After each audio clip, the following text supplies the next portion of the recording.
Hello, and welcome. Tonight, we are going to leave the noise of our world behind.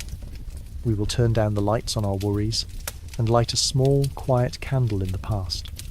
I invite you to find a comfortable position, to close your eyes, and to allow your breath to become slow and deep. There is nothing to do right now, nothing to solve. There is only listening. Together, we will journey through time, not to a story of kings and crowns, but into the life of a man whose soul was an ocean of contradictions. A man who built a nation's financial system from nothing, and yet died with empty pockets. A man whose mind was as sharp as a sword, but whose heart led him to an ending written in powder and pride. This is the story of Alexander Hamilton.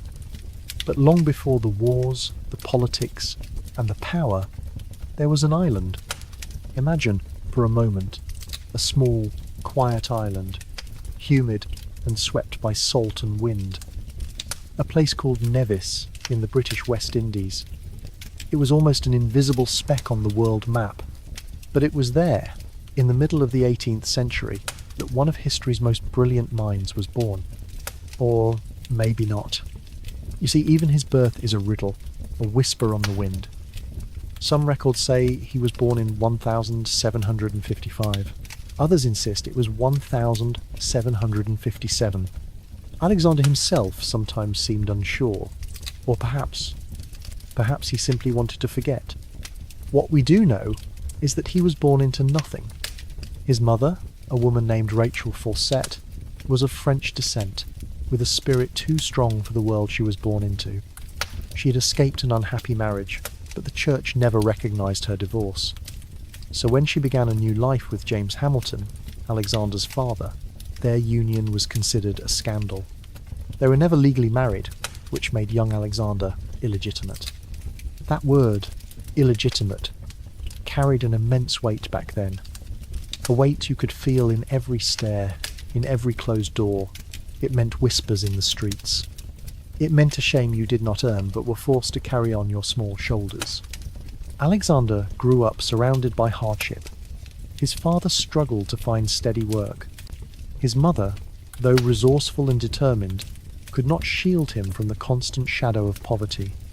The family moved from island to island, trying to build a future that always seemed to be crumbling. And then, the shadow grew darker. When Alexander was around 11, his father left. He simply walked away, lightly ashamed and unable to provide. 2 years later, a terrible fever took his mother, leaving him and his older brother utterly alone. Orphans. Just like that, everything was gone. Alexander was barely a teenager. He had no father, no mother, no inheritance, and no honourable name to protect him. But he had two things, two invisible treasures that would carry him further than any noble title ever could, his mind and his pen. And while the world saw just another colonial orphans' mall, skinny and easy to forget, Alexander Hamilton was already quietly preparing to prove them all wrong. Because sometimes, the people who start with the least are the ones who end up doing the most. After his mother's death, young Alexander Hamilton was left with little more than the echo of her name and the overwhelming task of survival. He and his brother were taken in by a cousin, but that refuge was as fragile as glass. Within a year, their cousin took his own life, and Alexander was once again homeless. Imagine that for a moment. You are not yet 14. You have no safe roof over your head, no family to lean on, and no education beyond the basic lessons your mother managed to give you. The world is a vast and frightening place, but Alexander did not surrender. He found work as a clerk at an import-export firm on the island of St. Croix. It wasn't glamorous work. He handled invoices, tracked cargo, and kept ledgers in a dusty office. But for a boy with a hungry mind, that office was a university. Day by day, Alexander absorbed the rhythms of commerce. He learned how the world truly worked, not in textbooks, but in ships and sugar and debt. He was efficient, sharp, and above all, trustworthy. By the time he was 15, he was left in charge of the entire business when his boss was away. Think of it. A teenager managing trade routes, negotiating with sea captains, making decisions that could mean profit or ruin. But the island was not filled with opportunity. It was thick with the scent of slavery, economic despair, and a stifling colonial hierarchy. Alexander saw it all, and deep inside him, a quiet hatred for injustice began to grow. And so, he began to write. His letters were thoughtful, observant, sometimes poetic. They were not the ramblings of a teenager. They had power, structure, and a vision that reached far beyond his years. He would write about hurricanes as if describing the fury of a god. He would discuss politics, faith, and morality with breathtaking clarity. And then, the storm came. In 1772, a devastating hurricane tore through St. Croix. It ravaged buildings, sank ships, and left the island gasping for breath. In the aftermath, Hamilton wrote a detailed account of the disaster for the local newspaper. But it wasn't just a news report, it was art. A 15-year-old boy described the wind and the water with the grace of a novelist and the insight of a philosopher. The local leaders read the piece and were stunned. Who was this boy? How could he write like that? They passed his essay around. They began to whisper. And then they began to collect donations.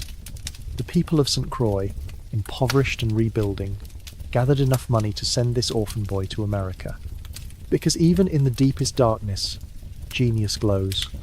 And sometimes an entire community can see that light and decide to protect it. In the autumn of 1772, Alexander Hamilton left the Caribbean forever. He boarded a ship bound for the American colonies, clutching the hopes of the people who believed in him, and carrying the heavy burden of becoming someone who mattered. He was just a teenager, but he already walked like a man in a race against time.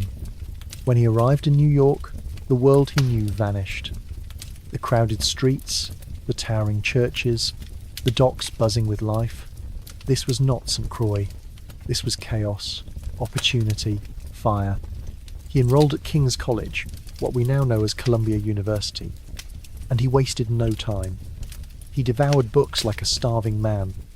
He studied law, philosophy, economics, political theory, everything. But learning was not enough. Not for him. He wanted to speak, he wanted to write, and more than anything, he wanted to shape the world around him. Meanwhile, the colonies were teetering on the edge of revolution. Tensions with Britain had reached a boiling point. Taxes, soldiers, tyranny. The streets pulsed with the electricity of rebellion, and Hamilton stepped right into the current. He began writing political essays under pseudonyms, defending the colonists' right to resist. Readers thought the author must be a seasoned scholar or a high-ranking politician. When they discovered it was a teenager, they could not believe it. Soon Hamilton began giving speeches in public squares. Fiery, bold speeches, overflowing with ideas. He was not just echoing popular slogans. He was thinking ahead, imagining a new kind of government, a new kind of future. And people noticed. New York was full of revolutionaries, but Hamilton stood out. He did not come from the elite families. He had no pedigree. But he had something better. Vision and the fearless conviction to share it. He drilled with the militia in his free time, trained for war while he studied law, and wrote with the weight of a man twice his age. To some, he was brilliant. To others, arrogant, but no one could ignore him. America had just met Alexander Hamilton, and Alexander Hamilton had just found his battlefield. By the early 1770s, the colonies were no longer just complaining. They were preparing to fight. And while some men hesitated, others stood up. Alexander Hamilton was one of them. Still a student at King's College, Hamilton could not sit still. He joined a New York volunteer militia called the Hearts of Oak. They were young, mostly students, and woefully inexperienced. But what they lacked in training, they made up for in passion. Every morning, before sunrise, Hamilton and his comrades would drill in the graveyard beside Trinity Church. They learned to march, to handle borrowed weapons, and studied British military tactics. At night, he would bury himself in books. Strategy, economics, philosophy. Day and night, mind and body, Hamilton was preparing for something big. In 1775, when war officially broke out, Hamilton was ready. He helped lead a daring raid on a British battery in Manhattan, stealing cannons under enemy fire. It was bold, dangerous, and successful, exactly the kind of act that got you noticed. Hamilton's leadership was unmistakable. He was no longer just a writer. He was now a soldier, and a good one. Within months, he earned a commission as captain of an artillery company. It was a rare position for someone so young and without connections, but Hamilton had proven himself. His company saw action in several key battles, and his skill did not go unnoticed. Commanders praised his discipline. His troops respected him. And news of a brilliant young artillery captain with a silver tongue and nerves of steel began to spread. But someone else had taken notice too. Someone who would change Hamilton's life forever. General George Washington. Washington, the commander of the Continental Army, was constantly on the lookout for men who could think, lead, and act under pressure. And in Alexander Hamilton, he found all three. Hamilton had no way of knowing it, but his days as a frontline officer were numbered. He was about to be called to a place even more powerful than the battlefield. He was about to step into the very heart of the revolution. In 1777, something unexpected happened. Alexander Hamilton, barely in his 20s, received an invitation. General George Washington wanted him, not as a field commander, but as part of his inner military staff. At first glance, it might have seemed like a step backward. Hamilton loved the battlefield. He thrived on action, on the strategy under fire. But this was different. This was Washington. And this offer was not a demotion. It was a doorway into the very centre of the revolution. Hamilton accepted. He became an aide-de-camp to Washington, a kind of chief of staff. But in truth, he was far more. He became Washington's most trusted advisor, his pen, his voice. He wrote letters, orders, and diplomatic messages, many in Washington's own name. Hamilton's pen never stopped moving. His words carried authority, clarity, and purpose. He corresponded with generals, governors, and Congress. His writing was as sharp as his thinking, and he worked day and night, often by candlelight, his hands stained with ink. Washington relied on him for more than just paperwork. Hamilton became a voice in his ear, a strategist, a sounding board. Despite the massive difference in age and status, there was a deep, mutual respect. Washington saw in Hamilton something rare, brilliance without hesitation. But Hamilton, despite his loyalty, still craved more. He did not want to be remembered as just a writer. He yearned to lead men in battle again, to earn personal glory on the field, not just behind a desk. Multiple times he asked Washington for a combat command. Multiple times, Washington denied him, not as a punishment, but because he could not afford to lose him. A quiet tension simmered between them. Washington treated him like a son. Hamilton, at times, chafed like a son under a father's protective hand. But they needed each other. During these years, Hamilton also forged connections with powerful allies. His ideas were expanding. He wasn't just fighting a war, he was dreaming of what came after it. A new nation, a government that actually worked, a future he could help design. He was still young, still ambitious, and still just getting started. For 4 long years, Alexander Hamilton served faithfully by George Washington's side. His work was vital, no one could deny it, but inside a fire still burned. Hamilton wanted the battlefield. He saw glory in military leadership, in leading charges, in commanding respect not just for his intellect, but for his bravery. He felt that his true destiny lay there, under the smoke of cannons, not confined to paperwork and politics. Every time another officer earned a battlefield promotion, every time someone else received the praise he craved, a quiet resentment grew within him. He wasn't just hungry for action, he was hungry for legacy. He did not want to be a behind-the-scenes figure in someone else's story. He wanted his own legend. The tension reached a breaking point in early 1781. After a minor misunderstanding, Hamilton made Washington wait for just a few minutes. Washington, exhausted and under immense pressure, snapped. He rebuked Hamilton sharply, and Hamilton, already simmering with frustration, resigned from his staff position soon after. It was a bold move, some might say reckless, but for Hamilton, it was a necessary gamble. He had served loyally, he had earned trust, and now he would take his fate into his own hands. Even after resigning, he did not abandon the cause. He remained connected to the army, continued writing, and kept pushing for a command of his own. And finally, that chance came. Later that year, Washington offered him what he had waited for, his own battalion. The war was not over yet, and neither was Alexander Hamilton's climb toward greatness. The pen had served him well, but now it was time to lead with the sword. After years of waiting, of writing, of proving himself behind the scenes, Alexander Hamilton finally received what he had been chasing, command of his own battalion. It was the spring of 1781. The American Revolution was grinding toward its final decisive stages, and all signs were pointing to Yorktown, Virginia. There, the British General Cornwallis had dug in with thousands of troops. Washington and the French General Rochambeau planned to march their armies south for one final blow, and Hamilton, with his newly earned command, would march with them. As the siege of Yorktown began, Hamilton's moment came into focus. The plan was risky, a nighttime assault on British redoubt. Number 10, one of two key fortifications protecting Cornwallis's position. If they could take it, the siege would tip in America's favour. Washington trusted Hamilton to lead the charge. The night of October 14th, 1781, was moonless, thick with tension.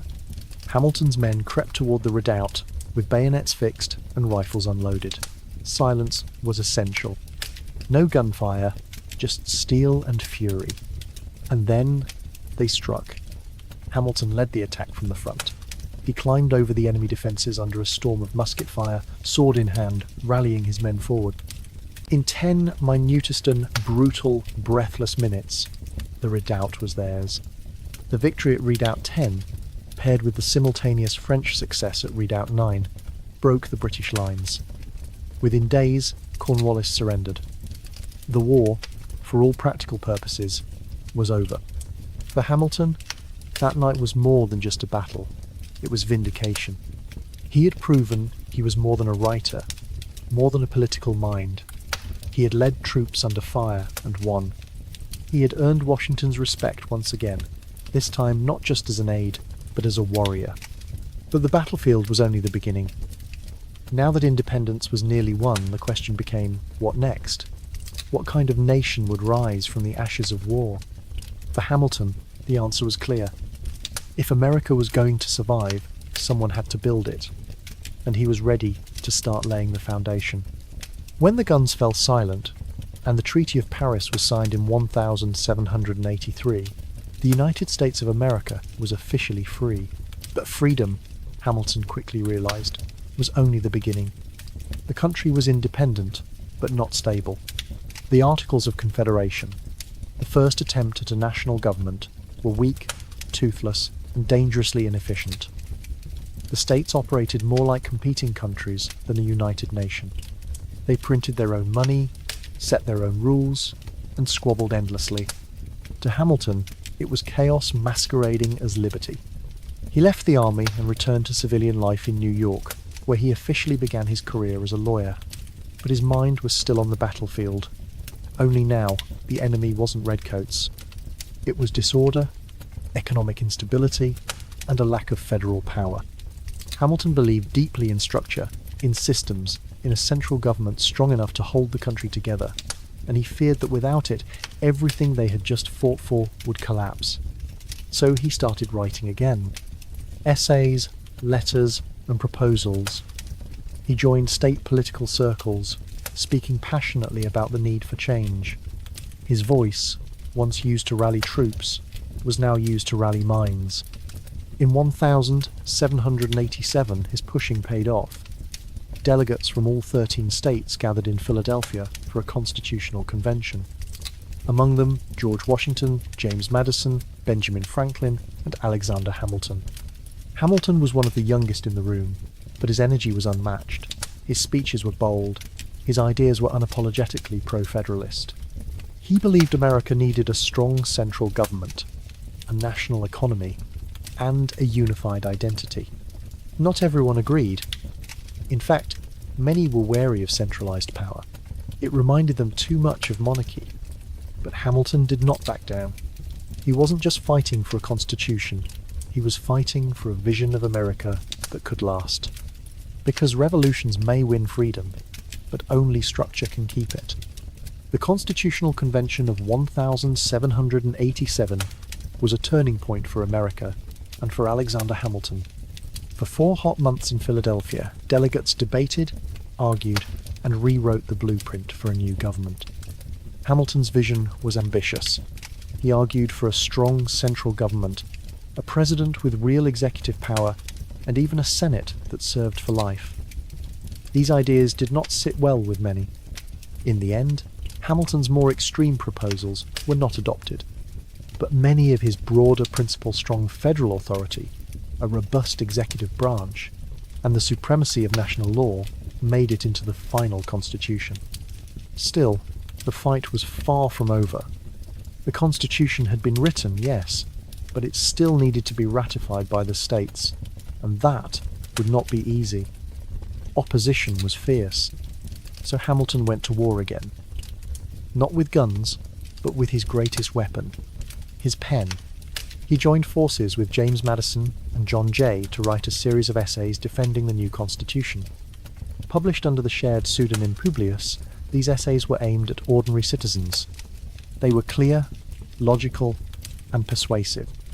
Hamilton wrote the majority of them, 51 out of the 85 essays, sometimes drafting several per week late into the night by candlelight. These became the Federalist Papers. Hamilton poured his soul into these arguments.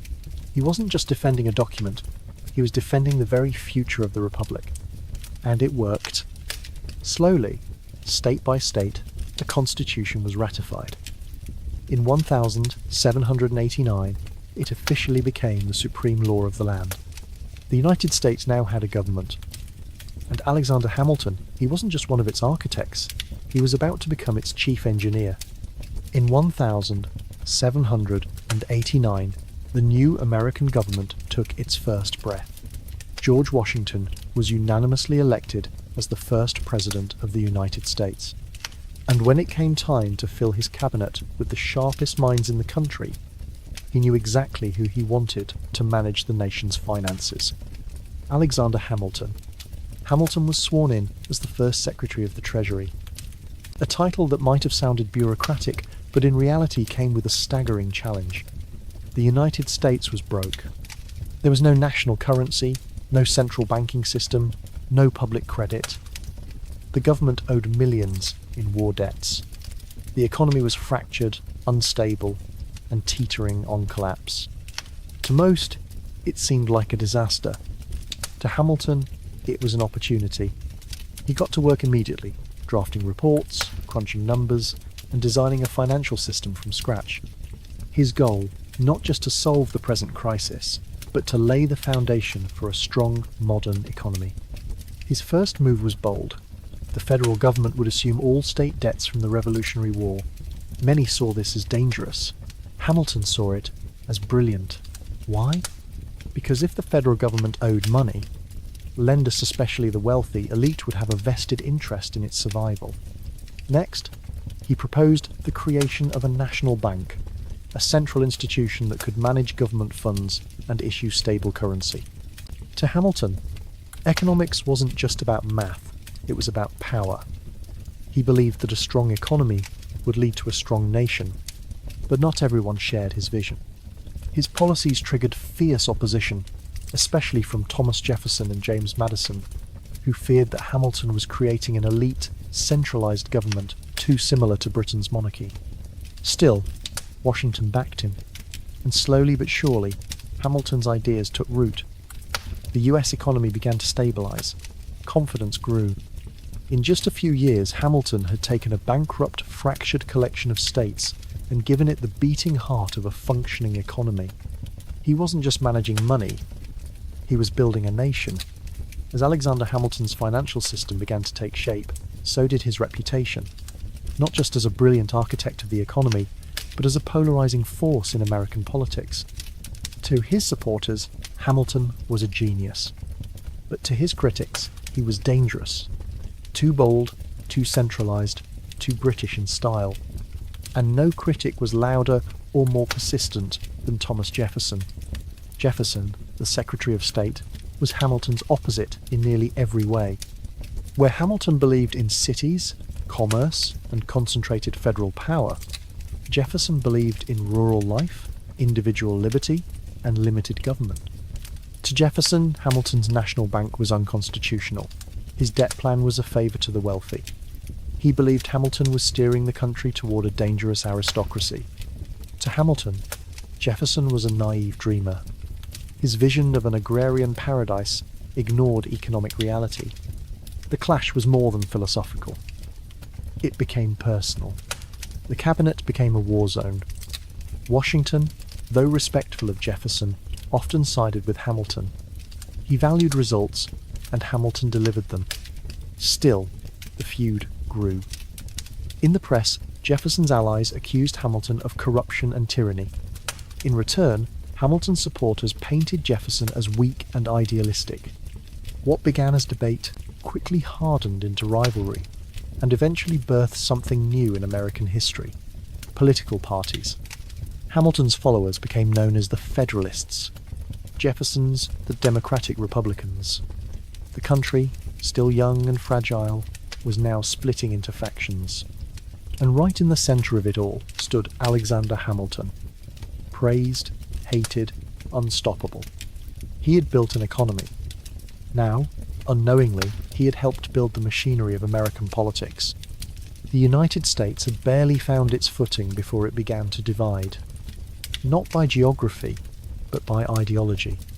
And at the heart of this division stood two powerful opposing minds: Alexander Hamilton and Thomas Jefferson. Hamilton never intended to start a political party, but his policies were radical enough to make him a symbol. His followers, urban merchants, financiers, lawyers rallied around his ideas. They called themselves Federalists. On the other side, Jefferson and James Madison spoke to farmers and states' rights advocates. They feared Hamilton's version of government would turn the Republic into an oligarchy. They formed what would become the Democratic Republican Party. This was the birth of America's first party system. The press, which had once focused on commerce, now became a weapon. Partisan newspapers sprang up like wildfire. Hamilton, ever combative, gave as good as he got. He wrote under pseudonyms, leaked damaging letters, and used his incredible skill with language to shape public opinion. Washington, who deeply disliked factionalism, grew increasingly uncomfortable. He had hoped his presidency would set a tone of unity. But by the end of his second term, the cabinet was a political battlefield, and the nation a house divided.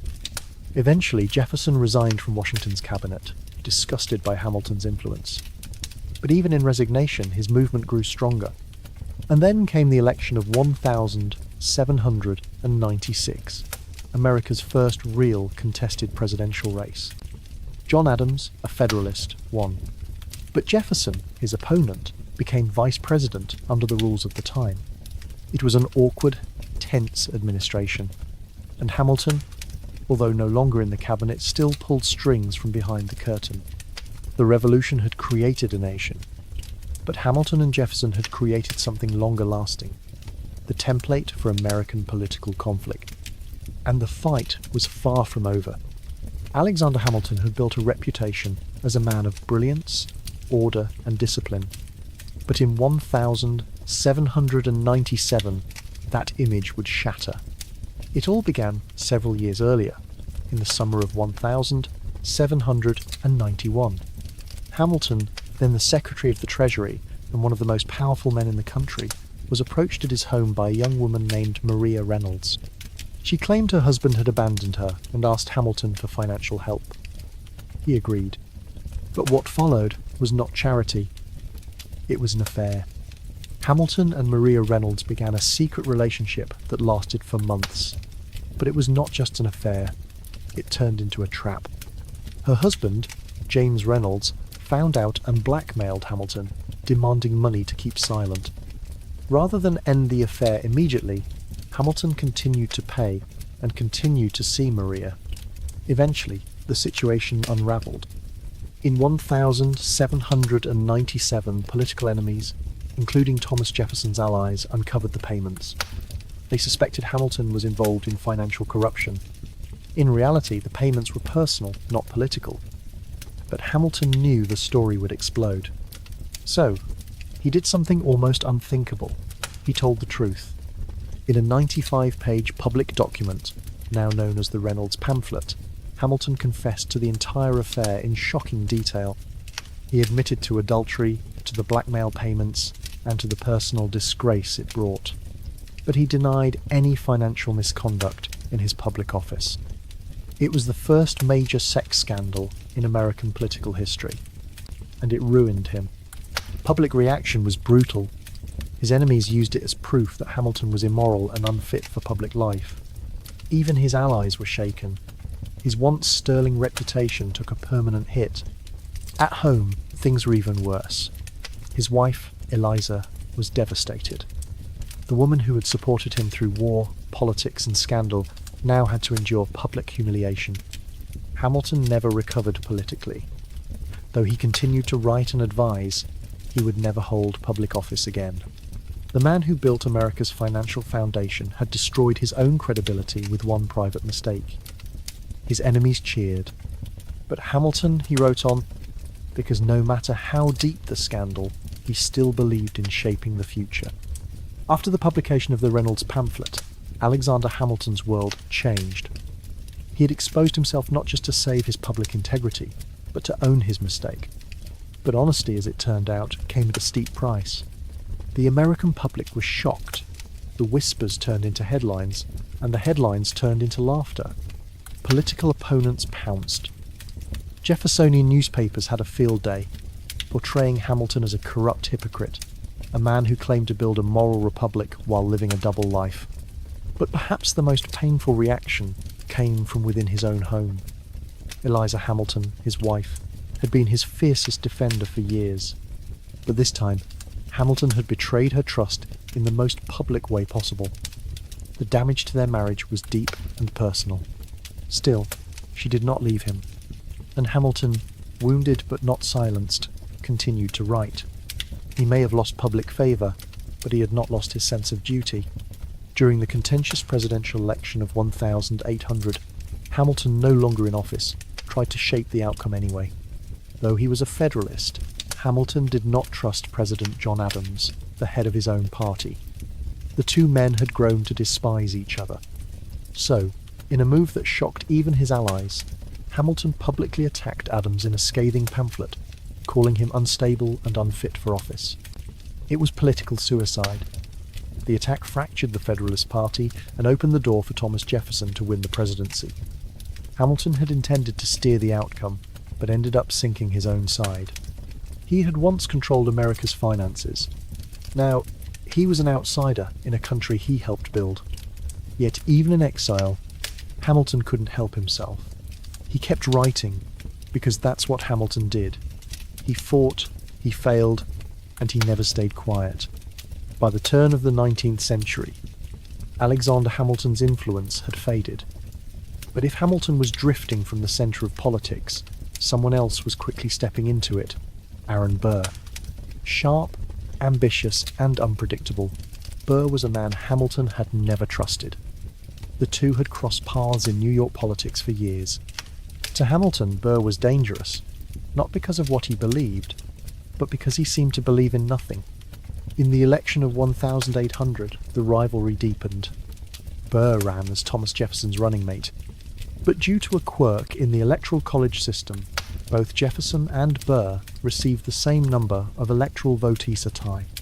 The decision went to the House of Representatives, and Hamilton, though no friend to Jefferson, made a stunning choice. He backed Jefferson. In letters to Federalist representatives, Hamilton argued that while he disagreed with Jefferson's politics, at least Jefferson had principles. Burr, in Hamilton's eyes, had none. It was a critical move. Jefferson was selected as president. Burr became vice president, but he knew exactly who had cost him the top seat. Hamilton had made a powerful enemy, and Burr never forgot. Over the next few years, Burr's political fortunes declined. He was sidelined during Jefferson's presidency, and eventually found himself isolated, much like Hamilton. The tension between the two men smouldered. Through letters and speeches, Hamilton continued to publicly insult Burr's character. He warned anyone who would listen that Burr posed a threat to the Republic. It wasn't just politics anymore. It was personal. Two men, two careers in decline, and one final confrontation creeping closer. Neither of them knew it yet, but the fuse had already been lit, and it would explode in blood. By 1804, the political landscape had changed again. Aaron Burr, still serving as vice president, was now completely cut off from the power he once tasted. Politically stranded, Burr set his sights on a new opportunity: the governorship of New York. It was a chance to reclaim relevance. But Alexander Hamilton never wanted to stay silent, refused to let that happen. Throughout Burr's campaign, Hamilton worked behind the scenes to block him. He wrote letters to influential figures, urging them not to support Burr. He warned that Burr was corrupt, unpredictable, and unworthy of trust. The most unfit and dangerous man of the community, Hamilton called him. It was political sabotage, and it worked.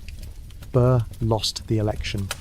Publicly humiliated and privately enraged, Burr blamed one man for his defeat: Alexander Hamilton. Shortly afterward, a letter was published in a newspaper. In it, a friend of Hamilton's described Hamilton's opinion of Burr at a private dinner. According to the letter, Hamilton had said things still more despicable about Burr. That was it. Burr demanded a retraction. Hamilton refused. He admitted to criticising Burr's political conduct, but not to calling him despicable. That, he said, was hearsay.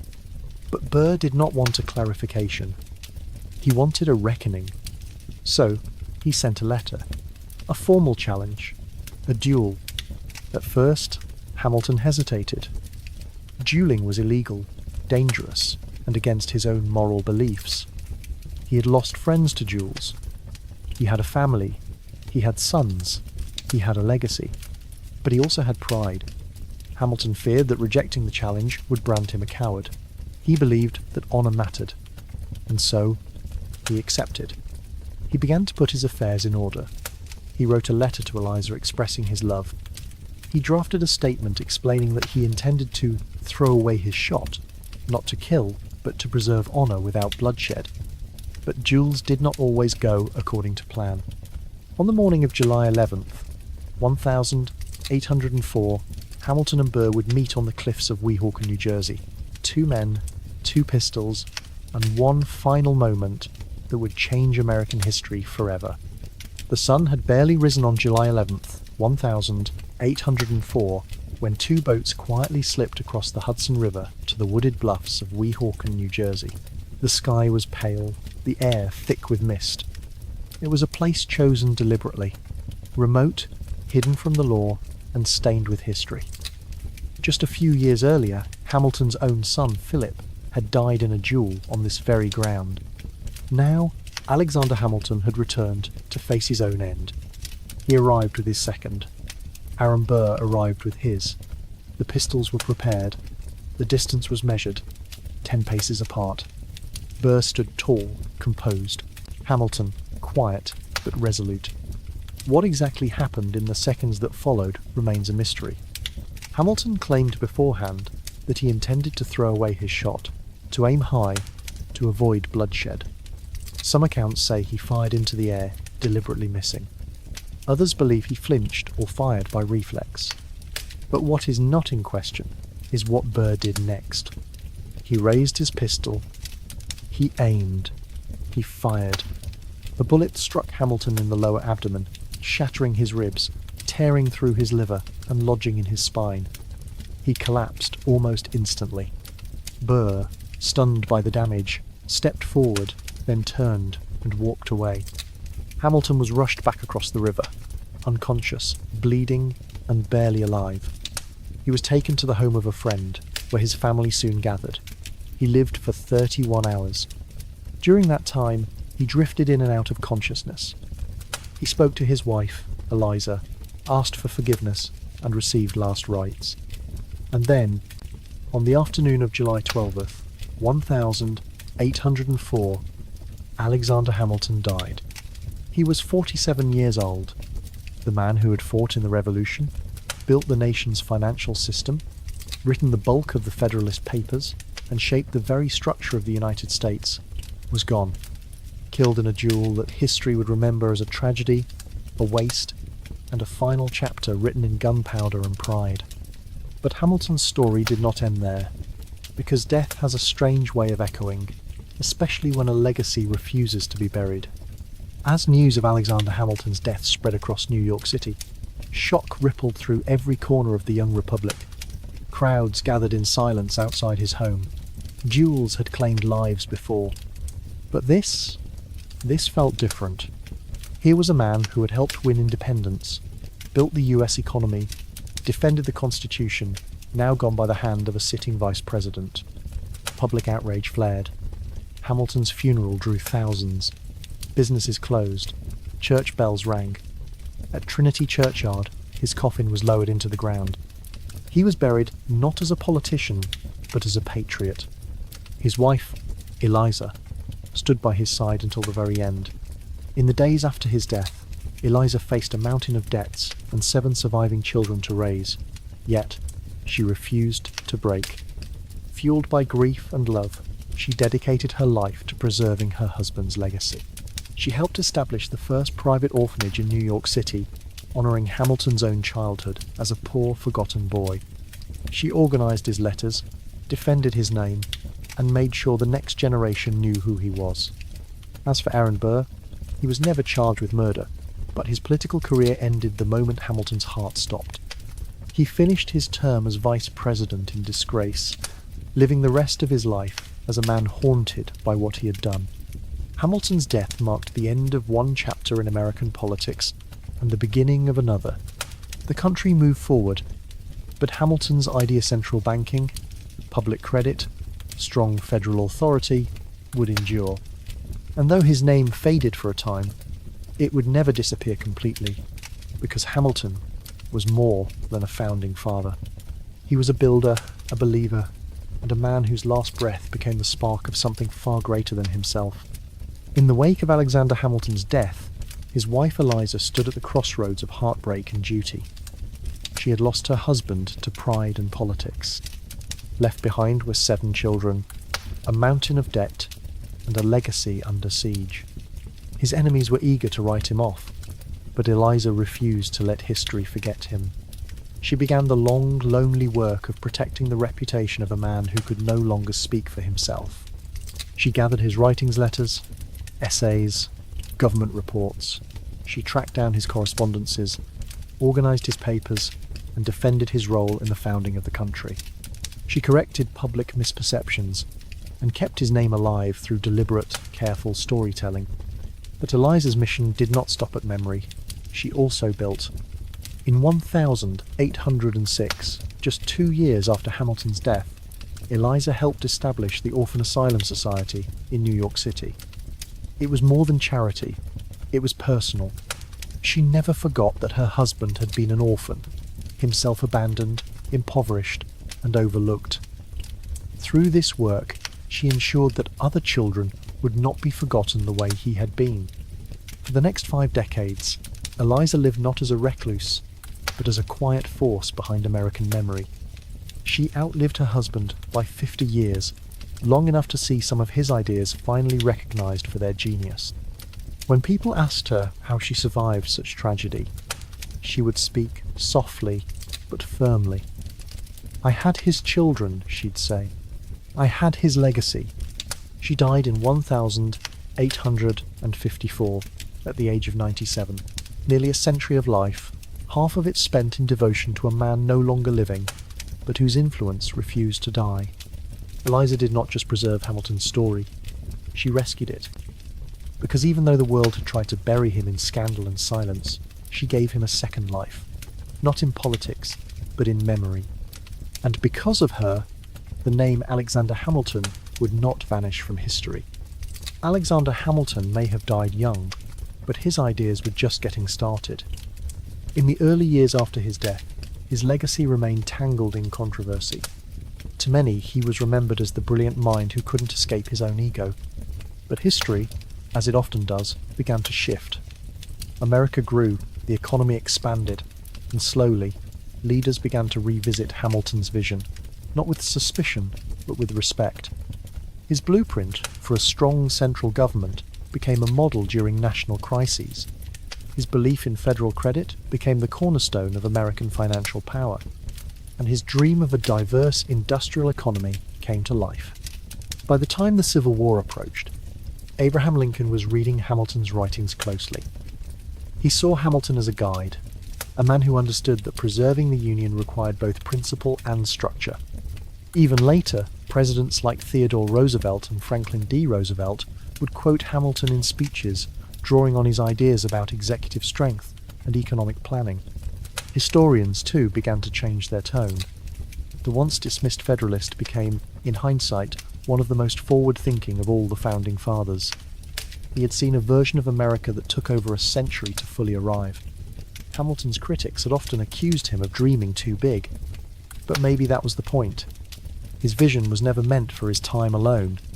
It was meant to grow into the future, to outlive him, and to evolve as the country did. He died before he could see it, but his fingerprints were on everything. The banks, the courts, the Constitution, the very concept of a nation bound not by blood or region, but by ideas. Alexander Hamilton was no longer just a man. He was a philosophy in motion. As the 19th century rolled on, Alexander Hamilton's name began to fade. Other founding fathers rose to mythic status. George Washington, the noble general; Thomas Jefferson, the philosopher-president; Benjamin Franklin, the beloved genius. But Hamilton, he became a footnote. Part of the reason was political. His Federalist Party had long since vanished. His enemies, the Jeffersonians, controlled much of the public narrative, and they were not eager to praise a man they saw as a threat to democracy. And then there was the duel. In a young, idealistic republic, Hamilton's end killed in a personal dispute felt messy, almost shameful. It didn't fit the heroic narrative many Americans wanted. So, over time, his memory softened. He became, quietly, the founder people forgot. But not everyone forgot. Legal scholars, economists, and historians kept digging into his work. Some praised his brilliance, his foresight. Others admired the raw determination of a man who rose from nothing. Still, for most of the 19th and 20th centuries, Hamilton remained a second-tier figure. Respected, but not revered. His portrait was on the $10 bill, but few people gave it more than a passing glance. It seemed history had quietly tucked him away. But Hamilton had always been underestimated. And, like he had done so many times before, he was quietly waiting for a chance to rise again. This time not through politics, but through something no one saw coming. For nearly 2 centuries, Alexander Hamilton's story remained largely in the background of American memory, until one man picked up a book at an airport, and everything changed.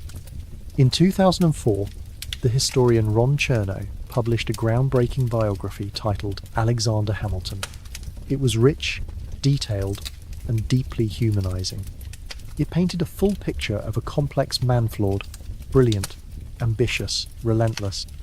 The book was praised by scholars, but it reached someone entirely unexpected, a young playwright and musician named Lin-Manuel Miranda. On vacation, Miranda brought Chernow's biography along as light reading. By the second chapter, he was stunned. "This is the most hip-hop story I've ever read," he said.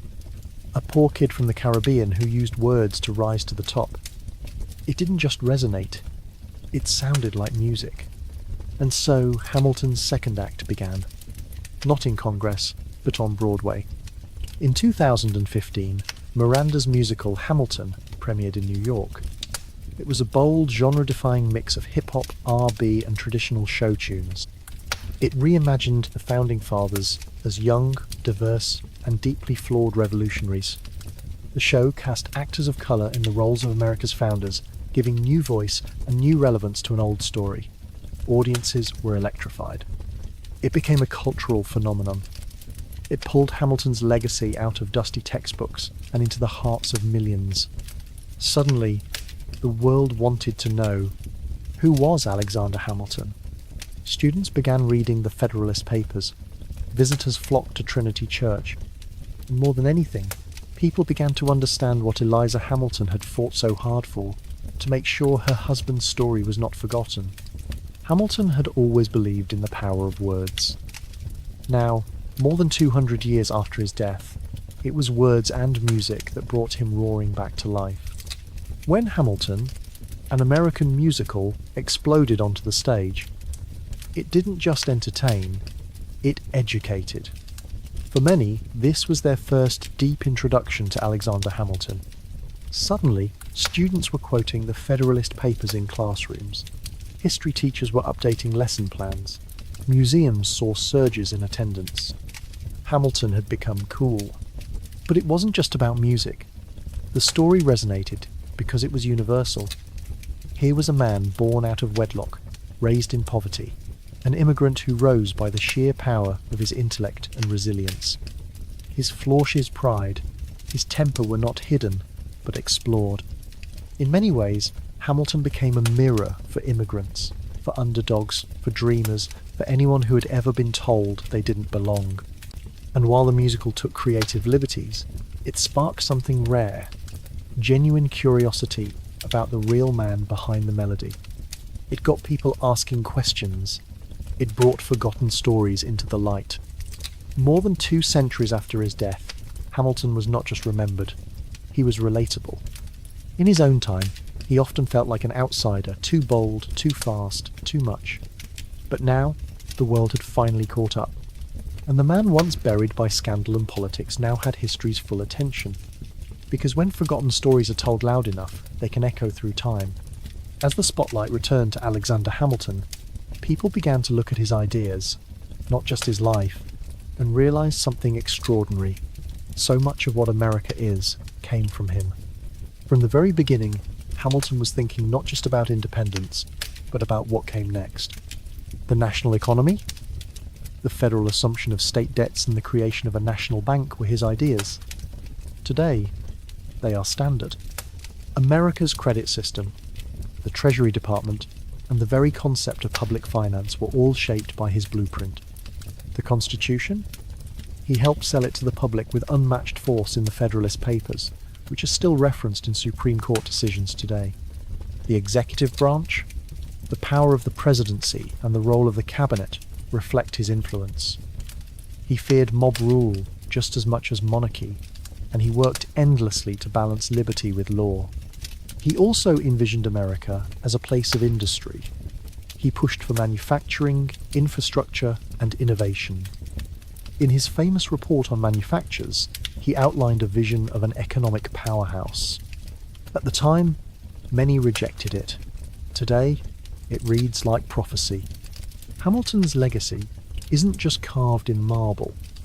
It lives in every debate about federal power, every discussion about debt and taxes. He saw government not as a threat, but as a tool that, when used wisely, could build a country strong enough to survive war, division, and time itself. 200 years later, we are still using that tool, still building, still following a blueprint drawn up by a man who never stopped working until history caught up with him. Alexander Hamilton's rise was remarkable, but it was not smooth. For all his brilliance, he was never a perfect hero.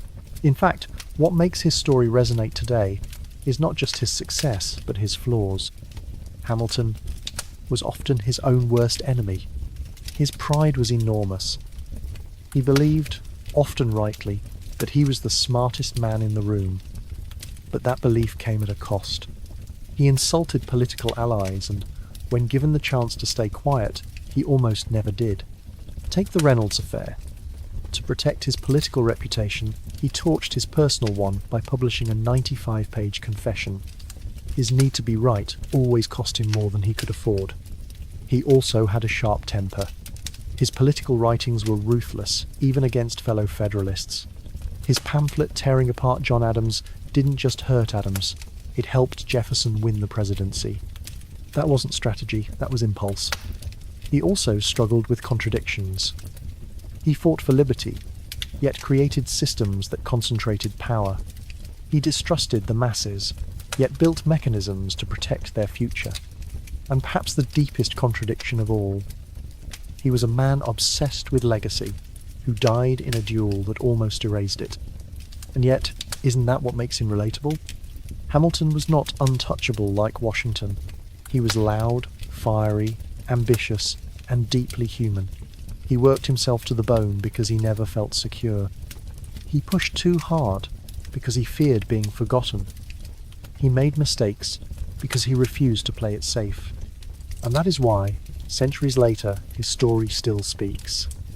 Because Hamilton was not a legend carved in stone. He was flesh and blood, genius and flaw.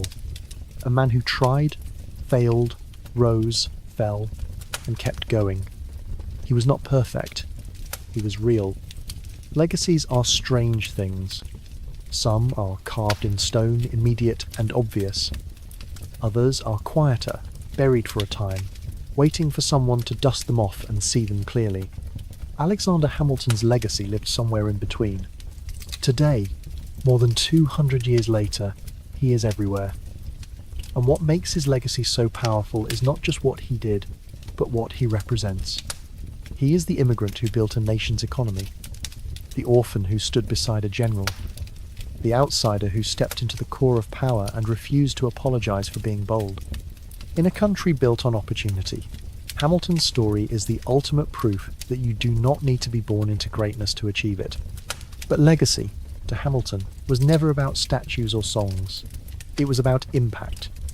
He once asked a haunting question: what is a legacy?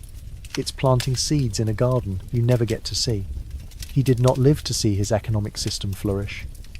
He did not see his constitution endure for centuries. He did not see a Broadway musical about his life. But those seeds, they grew. And in that way, his voice never really stopped speaking. You hear it every time someone defends the Constitution with logic and passion.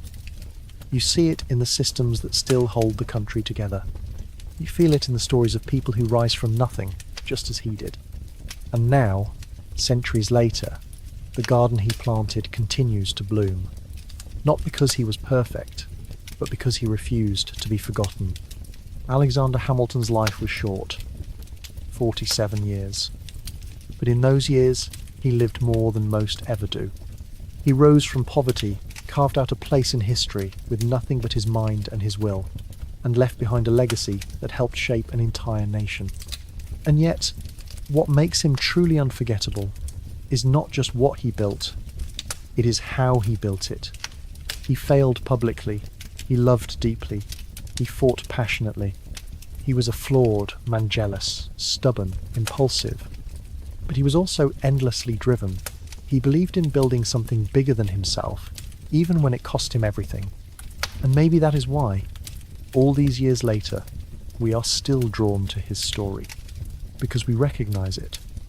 The struggle to rise, the need to prove yourself, the tension between ambition and morality, the hope that your work, your words, might outlast you. His life reminds us that greatness is not about perfection. It is about effort, about vision, about refusing to settle for the world as it is, and daring to imagine the world as it could be. He was not made of marble or myth. He was made of ink, steel, and fire. So the next time you hold a $10 bill, remember the man who did not come from money, who did not come from privilege, but who gave everything he had to build a country that could outlive him. That is Alexander Hamilton. And now you know his story. Allow this story to gently guide you as you drift into sleep. Let the echo of his struggle and his ambition become a soft murmur, a reminder that even the most turbulent of lives can find peace in the end. Rest now, sleep deeply,